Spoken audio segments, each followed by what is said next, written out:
Hi everyone. Today we're going to be doing another Gmix short. Sorry I haven't been around for a while. I have been busy at work, so I haven't had a chance to make a tutorial here lately. I know in past videos, if you've watched any of my past videos, I said that I was going to try to make more, and I do apologize for that. Every time I say I'm going to make more as soon as I can, a bunch of things come up at work where they keep me pretty busy. But I'm not going to say it again, but I'm going to try to put out at least one tutorial a week. That sounds pretty reasonable. I don't really have a set day that I'm going to be able to put them out. I'm going to try to put them out every Friday. But if I can't, just look forward to one every week, sometime in that week.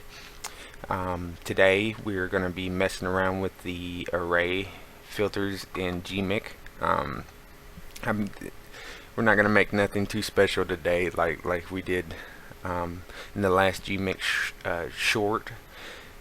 The array, it's a pretty cool filter. You could do a bunch of things with it. I just use it for making textures and stuff like that. If you do any kind of 3D work or anything, that's what I normally use it for. You can make some pretty cool effects with it. We got the array faded, which it kind of splits it up into 4 parts. We got the mirror on the X and the Y axes. You could just do the X or the Y if you'd like to, and you could change the number of tiles. You can go 3, 3. You change the offset, the X offset, which tiles them different. You change the Y offset, tiles them even more different. So let's go ahead and reset that and go to cancel, and let's go ahead and close this out, discard, and let's I'm gonna leave that up for now. We're gonna go filter new, and let's go 1024 by 1024. And if you do any 3D work, you know that they always work in the power of 2, so you go 1024, 2048. If you want to go 4K texture, you go 4096. That's when you get into some really good texturing right there. I use Dido and Indio for my texturing, and I've been using X normal for the normal mapping. I also have insane bump, which there's an insane bump filter for Gimp that you can install in Gimp, but this one I just use, it's a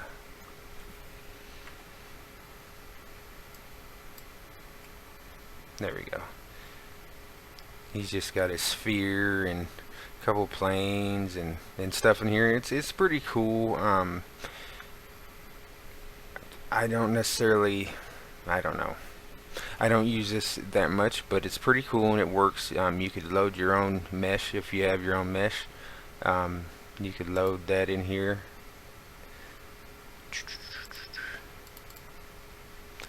Let's see here.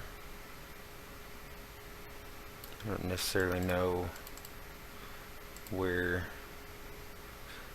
I would have anything at, so cancel. I'll just go ahead and close this out for now, and that'll be a different tutorial for another day. So anyways, we're gonna go 1024 by 1024 and press OK. And let's go ahead and grab our brush tool, if I could find it. You go ahead and click on that, or you could click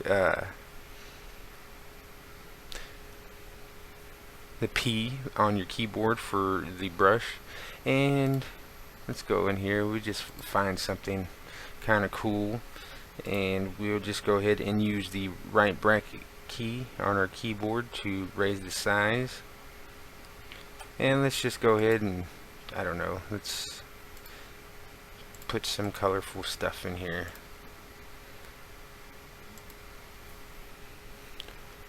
Let's go ahead and we'll use this kind of rosiest pink color in this green, and we press X on your keyboard to switch back and forth between the colors. And so we'll just kind of go in between the colors here, and we'll just go ahead and do something. Like I said, this one's not, oops, make sure you're pressing X here, make sure you're on the right layer, and make sure you got your brush. Sorry, I was pressing the wrong keys here. And we're just going to go through, like I said, and using X on our keyboard to switch between the colors, and just kind of do something. Just go kind of a little crazy with the colors. They don't necessarily have to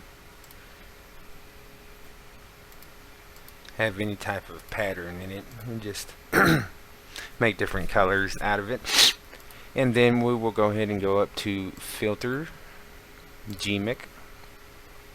And by the way, I did uninstall the old Gimp, the old version. I had the 1.5.8 blah blah blah, whatever it was, and I installed the new Gimp, the 1.5.9, and because they actually did something in here that's kind of cool. I'd like more control over it, but for what it is, you could change your preview size, and that's normal for default, and then you get a large preview size, and I think that's cool. I wish they'd make it somehow where you could just go ahead and, you know, I mean, you could do that and stuff, but I wish you could expand the preview window yourself, but that's fine.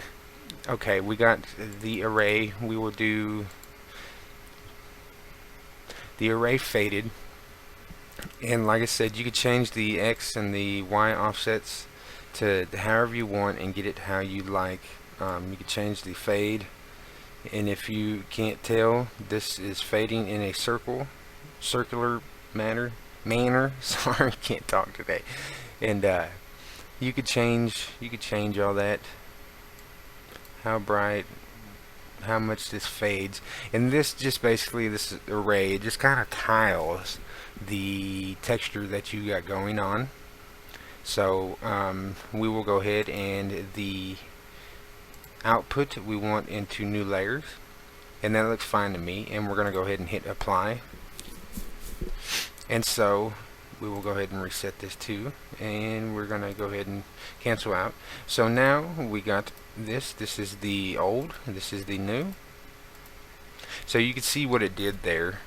We started out with just a little bit, and we kind of made this texture right here, and I don't really see too many flaws in this array except for up here. We could go ahead and you could try to fix that if you're trying to do a super duper texture or whatever. We can go ahead and try to smudge that line out there. We don't want to make it too noticeable, but if you you probably can't see this in the preview. Maybe you can if I zoom in, but if you can't tell, it's going in a circular manner right here, and then going around in a circle right here. So you could try to maybe smudge them out a little bit to kind of maybe see if you can't get it to blend in.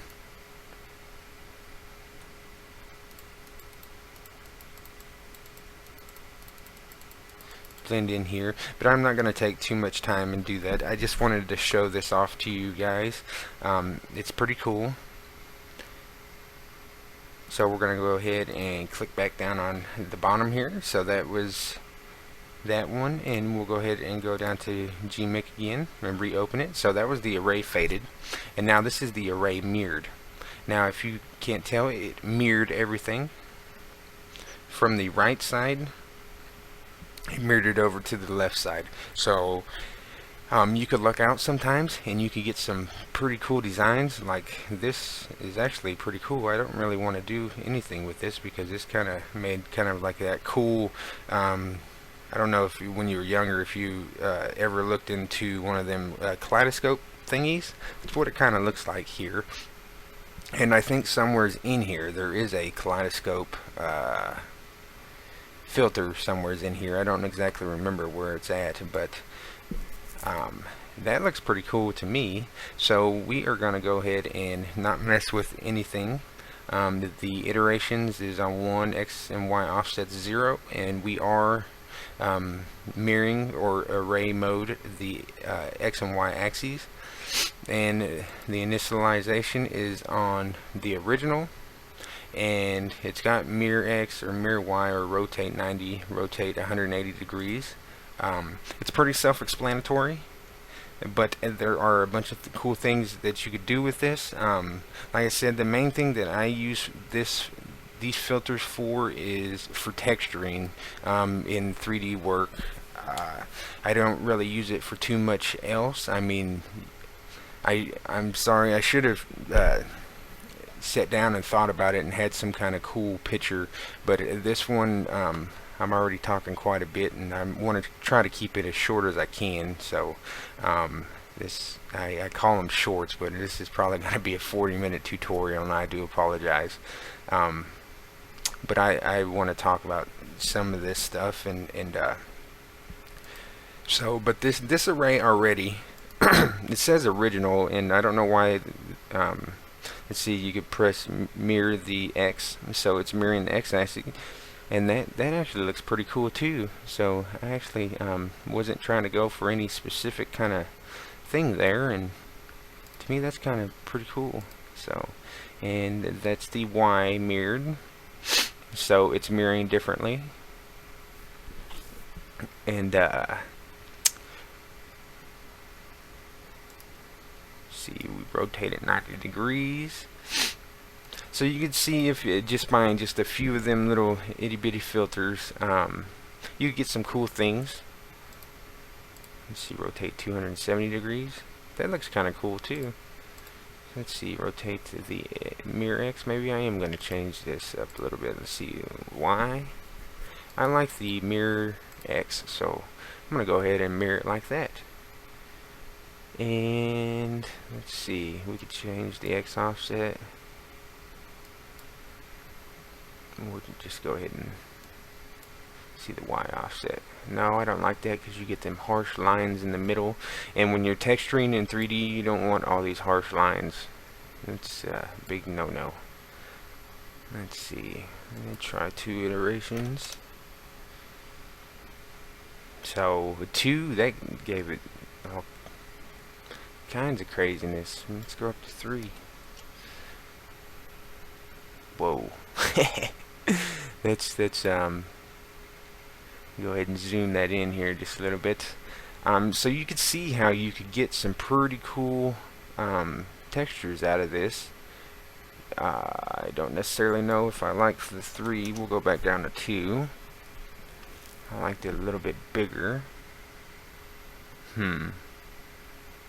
Yeah, the 2 will work, and we'll just go ahead and, like I said, you can play with the X offset if you want, but like I said, in this right here, it's giving it some harsh lines, so you might have to think out in your head on what you want to do, and I mean, we could always go in there and fix this stuff up and try to make it match if that's how you really want to do it, but that's going to take a little bit too much time, so we'll just go back to that, and we'll leave it like that, and we'll just go ahead and hit apply, and it's going to go ahead and make a new texture, and we're going to just click reset and then click cancel down there. So that's what we started out with, and that's what we got on the array mirrored, I believe that one was.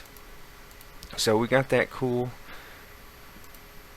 looking one. We got this one. This one could use some work and go in there with the smudge tool and stuff to try to, you could try to make it look like they're interconnecting, which that's basically what the array did anyways. It just left these harsh lines on here, and I don't like that really, but for this it just shows the point. So I think that's pretty cool, and like I said, they do have a kaleidoscope filter in there, or they used to in the old version of Gimp. Like I said, I'm using the newest one they have, and so we're going to go ahead and turn this off and click back on the original layer and go down to filters, Gimp, and let's see. Yeah, see on this one it says that available filter is only $3.93. On the old version there was like 600 and some odd ones. So we're gonna go to the array random. Now this one it tiles them squares. I mean, you could change that up, and you go 6 on the X. Let's see, 6 right here. Give it a little bit more. Let's see, let's go 3. You can make them longer. Let's go 3 here too. Now this, yeah, I don't necessarily know what you would use something like this. Like I said, this array random, this would make if you have a photo, this would make a pretty cool kind of tiled looking photo deal if you'd like.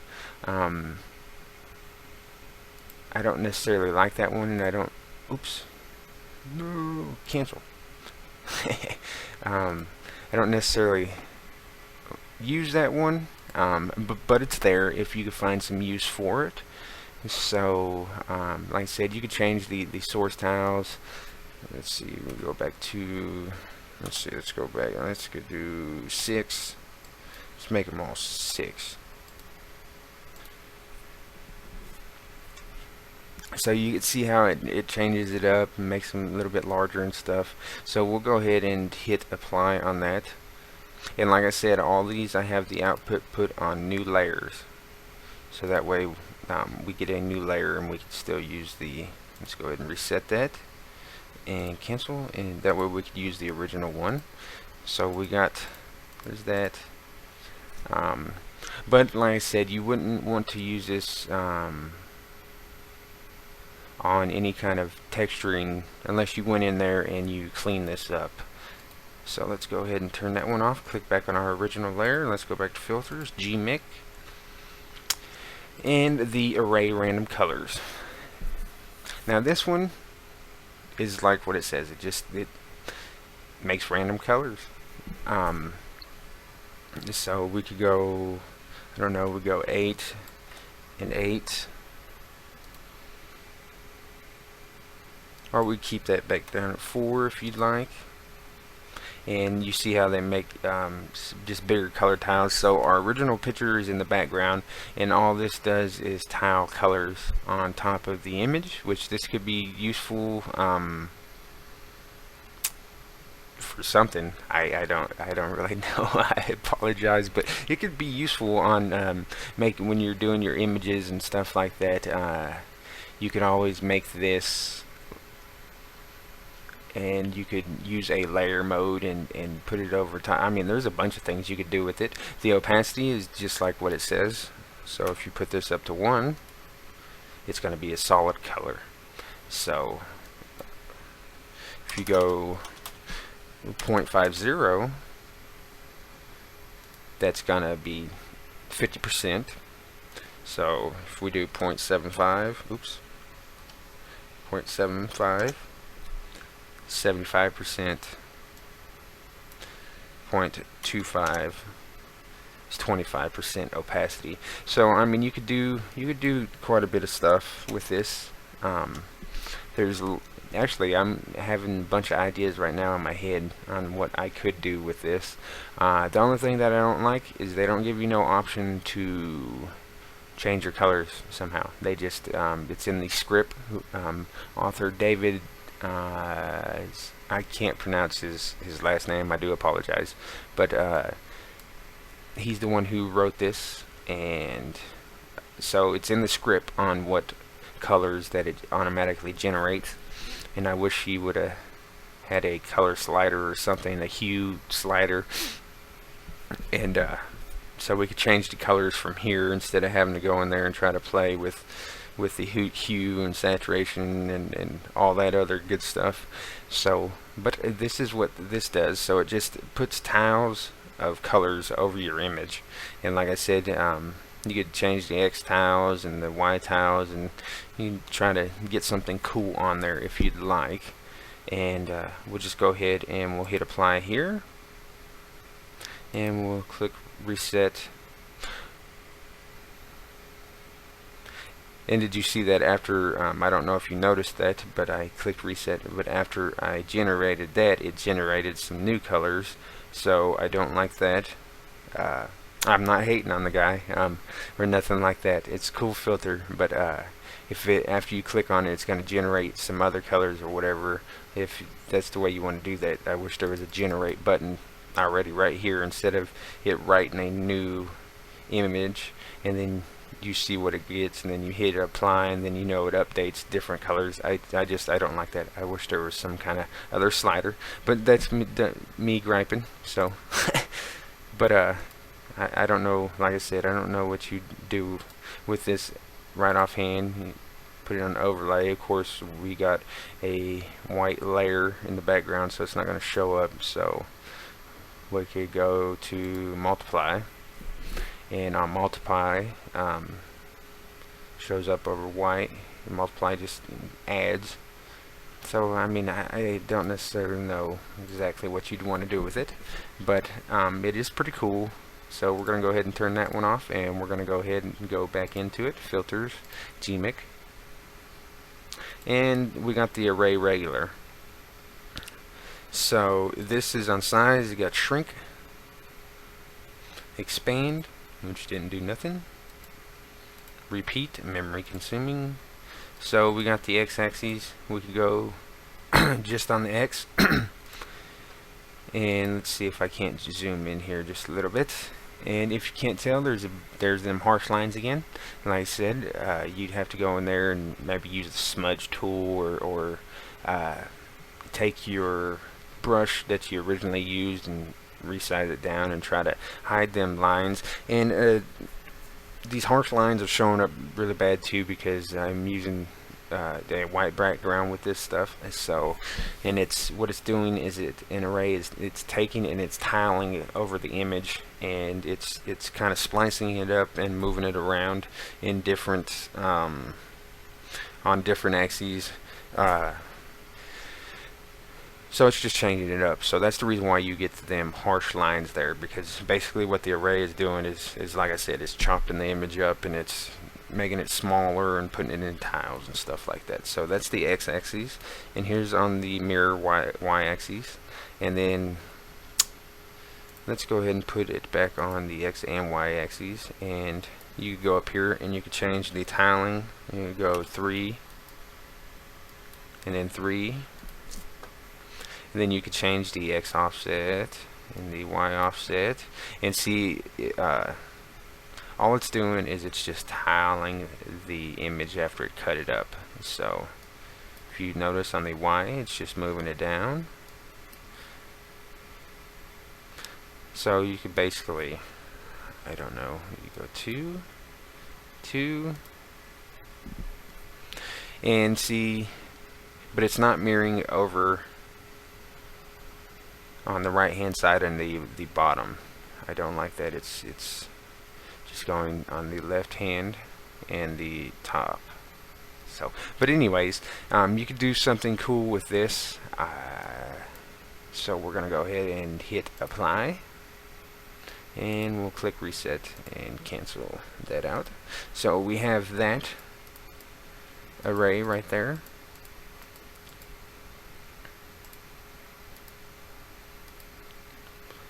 So we did, let's see, I can't remember I can't remember all these. Let's see, so we got We started out with the array faded, so which was this one. So the original to this one. This one could use a little bit of work. And then we went to the array mirrored. Wow, that looks kind of cool right there. It's in the triangles. See, so you could always go back over the array that you've already done, and that looks pretty awesome. But anyways, so we did the array mirrored, and then we went to the random. Let's turn that one on, and it just randomized it into little tiles. And then we went to the array random colors,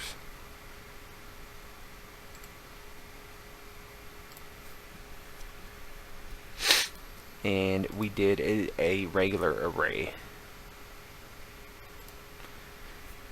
And so basically all it's doing is just taking it and it's cutting it up and it's splitting the image, and it's replacing it in all different ways, rotations, axes, and it's tiling them basically is what it's doing. So that's pretty cool. So that's on these arrays. So we reset that and we'll cancel, and let's see which one. That's that one. That's that one. It's that one. That one. That one. I don't know. So we will stick with this one, and we'll go up to File. And you could, if you don't have Export As, you could click Export, or you could even go Save As, and you just go down here. See, mine's not set up like that anymore, but it used to be that you'd have to click Save As, and then you could go down here, which you can still, All Files, and click All Files, and then you type in what you wanted to save in PNG, JPEG, or you click Export, and then it says PNG, and you click Export, cancel, then Export As, PNG, or JPEG. This is, I use that a lot. But I have mine set up, and then you could go save for web, and it's just showing you, it's giving you a preview, and it's just like how it is in Photoshop, the save for web, and it gives you the preview of it and stuff like that. So we will just go ahead and click save, and I'll just call this tiled colored pattern. That's original, and we'll save it in pictures and save.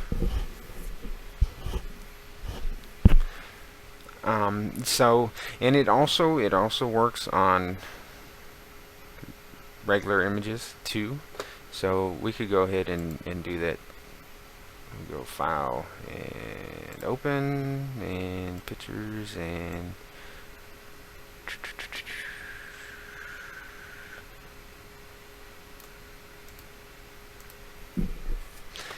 see, we have these faces. I can't give you this image because I got it off of a wallpaper site, so but I just googled cool images or cool, I think, and in Google Images I just googled cool, and I found this on there. So it's pretty interesting, but I'll show you what it looks. It's something, how it looks, I apologize, on images like this. So we got the array faded. So by not doing anything or whatever, we'll hit apply, and you see what that did, and that actually looks pretty cool. Actually, we wouldn't have to do much. We just have to go in here and clean this up a little bit, and then you'd have to go in and resize it down to the size of the texture that you'd like, and make sure that you don't, you know, if you go all the way down to like 512, on this. If you're, I don't know why you'd be using, well, you could use 512 and 1024 is what a lot of people use, but the computers nowadays or whatever, when you buy them nowadays, they're coming with some pretty cool stuff out of the box. Um, and they're coming pretty fast out of the box. So, a lot of games, or I apologize, a lot of computers nowadays are able to handle a lot more in games nowadays. So, because 4K textures is 4K, which is 4096, like I said, going power of 2. Man, you just get so much detail in them, but you do got to be careful. So there are still instances where you want to use 512 textures, uh, or even all the way down to, what is it, 128, I believe, I think. And then you can go all the way down to 32 by 32 if you're trying to make like an old school looking game, or you're trying to do Minecraft, making stuff for Minecraft. But that's really small. So, but anyways, when you resize the image, just make sure that it don't take too much away from the original image itself. Make sure it don't stretch it and make it look all kind of ugly, which it's going to anyways. But that's the reason why you always want to start out with a pretty big size image that you're trying to work with and make a texture off of. That way, when you scale it down, it's not going to take too much away from it, unless you go way super small. So that's just the faded, and that looks pretty awesome. I like that actually, but we'd have to go in and clean it up a little bit, and then, like I said, you'd have to go in and you'd want to resize it and stuff like that. So that is with a image. Let's see on the faded. Let's go back down here, and let's reset this, and then cancel.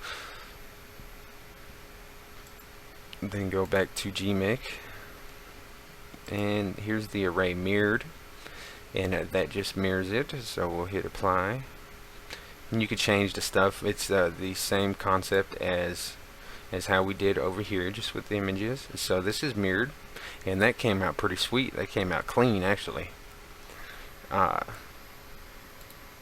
So we will go ahead and go back to Gimp. Here's random, and now for this image, this randomization don't work too much. Change the tiles and stuff and see what you get. We're gonna go ahead and reset that, and the random colors, and like I said, it just puts random colors over it. Try to change that up a little bit if you'd want something like that. And here's the array regular, and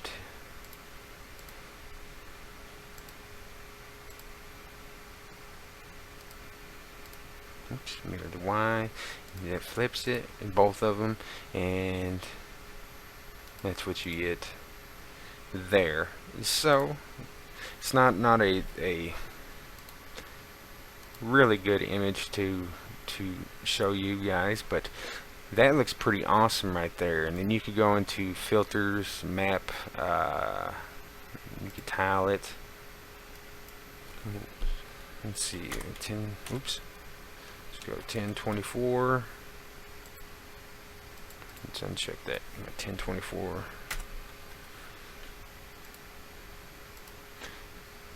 And see what you get there. See how that is. Control Z that, maybe Control Z. Oh, it opened up in a new image. Let's go filters and back to map.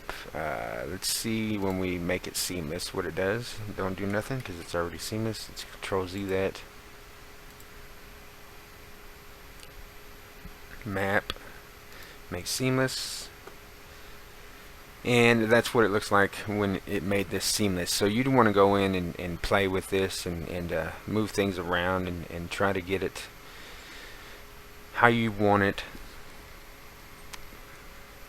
and stuff like that. So we could go ahead and on this image, and we could press Shift T and you put it at 1024 by 1024, and we could scale that down and turn this one off. So let's go ahead and we will delete this one, and we'll delete the original image, and you just go in your crop tool and crop it out. If you get this right, move it in, press enter, and you could just file, and like I said, I'm using Save for Web. I have a video on what filters and plugins and all that stuff that I have in mine. So we're going to cancel that because I just seen a problem. So we're going to Control Z this, and we're going to go back to the crop tool, and we're going to make sure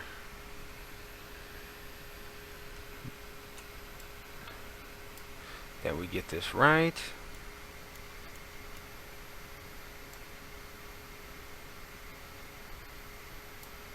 And now we're going to press enter.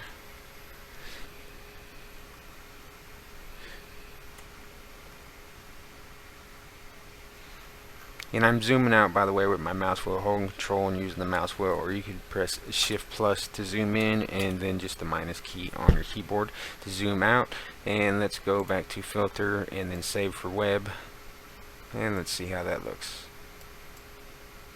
That looks a lot better. I'm going to just go 100%, and let's go ahead and save tiled underscore faces, and we will save that in my pictures wherever they are at.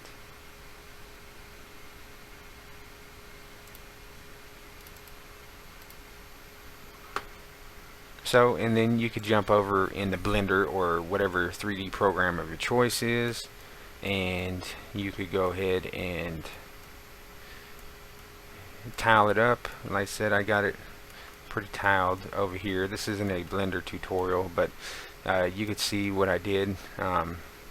It's not the best or whatever, but you can see kind of what you got going on there. So like I said, you just want to go and you just file, and we'll go new, start string, go back to default, and you have your basic normal cube. It's already got a material set, and over here the texture, we'll go to image or movie, and we will add a new one. I don't know, faces. It's okay. We'll open the image. Where did I save that at? In the pictures, and we named it tiled faces, and press open. Press in, let's go down to shading, GSO, texture solid. Make sure we clicked on the cube, go to tab U, smart UV project. Okay.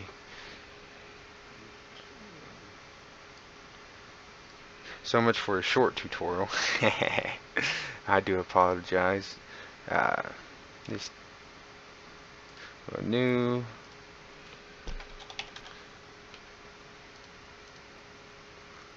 Actually, I want to do that. We want that on there. So as you can see, it's on there, and then you'd have to come back in here, and you just want to move stuff around.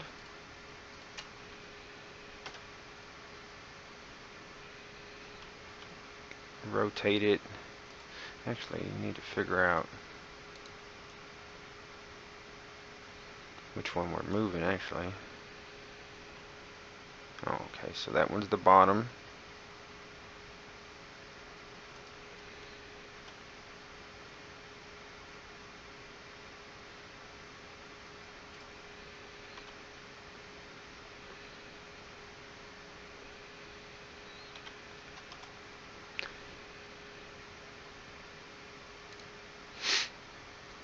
So you just scale it down. You can bring that guy as far up as you want, however you want to do it.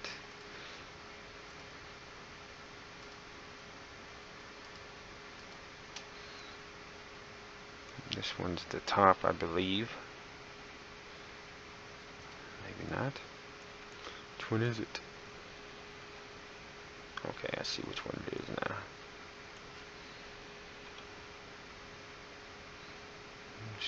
Rotate it. Rotate 90 degrees. Scale it in. Grab it. Move it on top of this one. And then anyways, you can see what I'm talking about.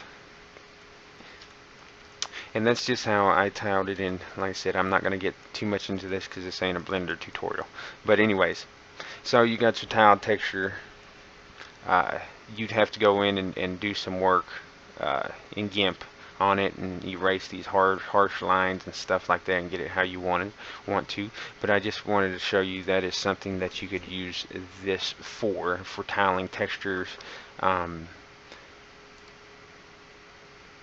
stuff like that, and doing some work on it. It's also a file. Did I save this out already? I think I did, didn't I? Yeah, just go in here and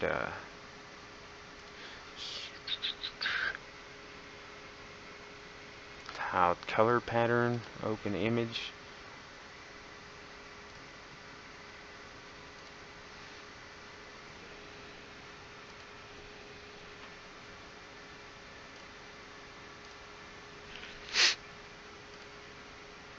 So, and tab out, and this is how you got the tiled image on here. Anyways, so like I said, that's mainly what I use them arrays for, is for 3D work. But you could also, like I said, you could do all kinds of cool things with the images and stuff like that. For doing stuff with your photos and making some kind of cool, like I don't know, some cool designs for a collage or something like that. Which on the, let's see, oh no, we got the Aussie art, which is kind of cool. I don't really use this all that much, but we'll go down the list and mess with all these stuff.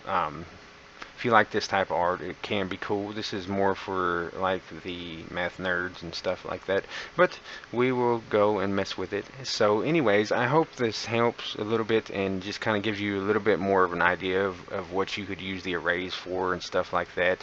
You could go into Blender or 3ds Max or Maya, whatever you want to use. So if you're using 3ds Max or Maya or whatever, if you could afford them programs, you're probably using Photoshop. But if you are trying to get away from some expenses, you can use Gimp to make some pretty cool stuff. But anyways, like I said, I'm gonna get back out of Blender. It's not a Blender tutorial. So, but anyways, I hope this helps. Please like and subscribe. There will be many more tutorials, and if you have been following my tutorials for a while, I do apologize. I know I said that I was gonna have some more tutorials coming up, and it's been what, like a week and a half, and since my last one, I think it's been a week and a half, close to 2 weeks. I know that, and I do apologize. But I will try to release at least one a week And not making no promises, but I'm gonna try to. I've just been really busy with work, and I have some other stuff going on too. But there will be tons more, so please like, subscribe. Have a good day. Thank you.